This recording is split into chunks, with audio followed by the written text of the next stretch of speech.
अनि के साथीहरू आज मलाई साह्रै भोक लाग्यो त्यही भएर मैले चाहिँ करेन्ट बनाएको छु मुखभरि घाउ निस्केछ फेरि यस्तो पिरो के गर्नु के खानु भएको छैन त्यो पनि अहिले पढ्न खान्छु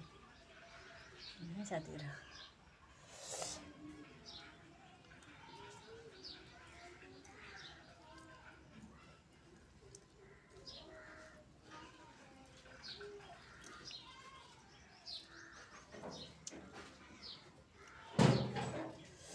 पसिना आएन पसिना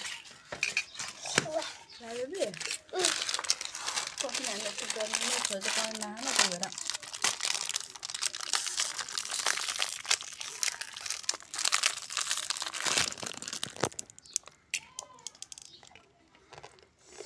पोले नि साथीहरू पोले